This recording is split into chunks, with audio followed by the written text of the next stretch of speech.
Welcome. It's Facts You Don't Know. If it's your first time here and you want to find out new facts that will definitely make you smarter and more, well, and first make sure to subscribe and activate the notification bell so you don't miss anything.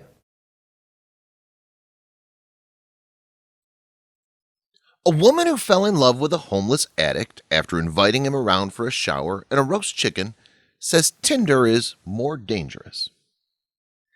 Katie Nichol approached John Hayes, who was sleeping rough after a spell in prison, to ask how he'd ended up there. Weeks later, they were in a relationship. A UK woman has fallen in love with a homeless heroin addict, helping him turn his life around and find a job after inviting him around for a shower, a haircut, and roast chicken. Katie Nichol, age 38, told Metro.co.uk how she met her now partner, John Haynes, age 31, while he was living in a tent by Cleethorpes Beach in Lincolnshire last July. The divorced mother of two said she used to go and sit with him every day at his usual spot next to an ice cream stand, and there was instant chemistry between the two. "We hit it off and clicked straight away. He seemed so genuine," she told the website. "Our relationship has got a lot stronger. Every day we laugh, we just laugh all the time."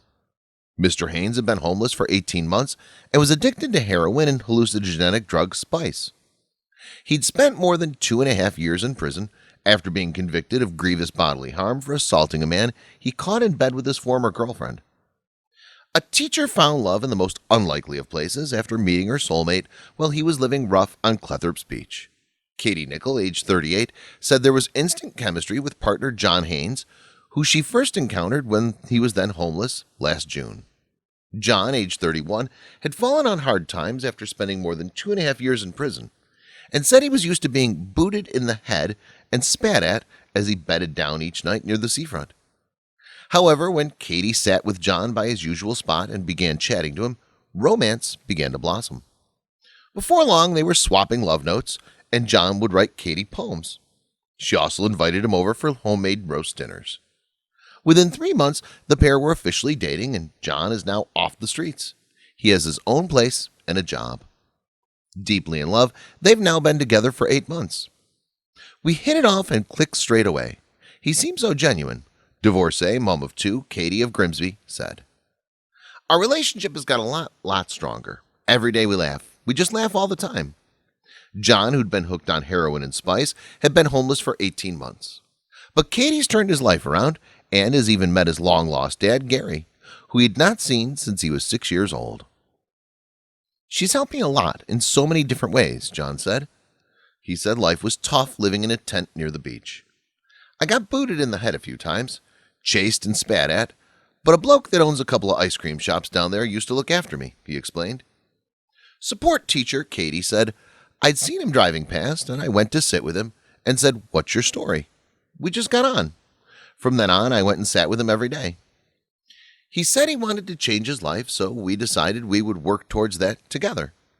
The couple would leave notes for each other in John's shoes, which he left among his worldly possessions if he went for a walk. His first note was from Katie to John asking his favorite food. However, they quickly developed into love letters. John would also write poems about sleeping rough and his romance with Katie, which she's kept. "I met Katie a few years ago," John gushed in one note. "Where it'll end up, I don't know. I started to give up on myself. This lovely woman stopped and gave me some help."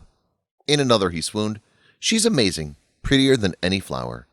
Beautiful on the inside as well as out." It was then that John thought the relationship might develop into something more. "It was when she was sending those notes I thought there was something different here," he said. "I really like coming back to them."